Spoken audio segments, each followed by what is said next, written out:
পার্বত্য চট্টগ্রামের নতুন করে বাঙালি সশস্ত্র সন্ত্রাসী গোষ্ঠী সৃষ্টি। পার্বত্য চট্টগ্রামের একের পর এক নতুন বাঙালি সশস্ত্র সন্ত্রাসী সংগঠন গড়ে উঠেছে। অভিযোগ উঠেছে সেনাবাহিনী পরিকল্পিতভাবে নতুন চেতলার বাঙালি গোষ্ঠীকে অস্ত্র দিয়ে সন্ত্রাসী দল গঠনে উৎসাহিত করছে।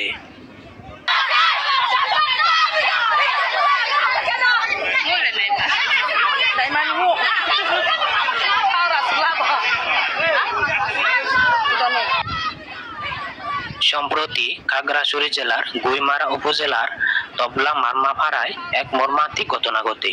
৬ জন বাঙালি সশস্ত্র সন্ত্রাসী স্থানীয় মারমার জনগণের বাড়িঘরে হামলা চালায়, ভাঙচুর করে এবং বিভিন্নভাবে হয়রানি ও নির্যাতন চালায়। আত্মরক্ষার্থে মারমার জনগণ ওই ৬ জন সন্ত্রাসীকে হাতে নাতে আটক করতে সক্ষম হয়।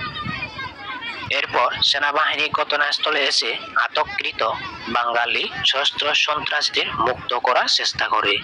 এই সময় এলাকাবাসী বাধা দিলে সেনারা বর্বরচিতভাবে মারমার জনগণের উপর এলোপাতাড়ি গুলি চালায়।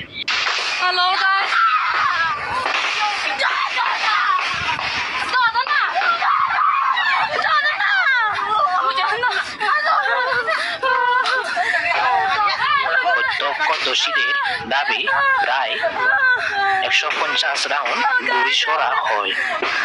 এতে অন্তত ৪০ জন সাধারণ মানুষ, যার মধ্যে শিক্ষার্থী রয়েছে, গুরুতরভাবে গুলিবিদ্ধ হয়ে হাসপাতালে ভর্তি রয়েছে। এই ঘটনায় স্থানীয় জনগণের মধ্যে আতঙ্ক বিরাজ করছে। পাহাড়িদের অভিযোগ, সেনাবাহিনী নিরপেক্ষ না থেকে উল্টো বাঙালি সন্ত্রাসীদের পাহারা দিচ্ছে এবং পাহাড়ি জনগণের উপর দমন নীতি চালিয়ে যাচ্ছে বলে এরা মন্তব্য করেন।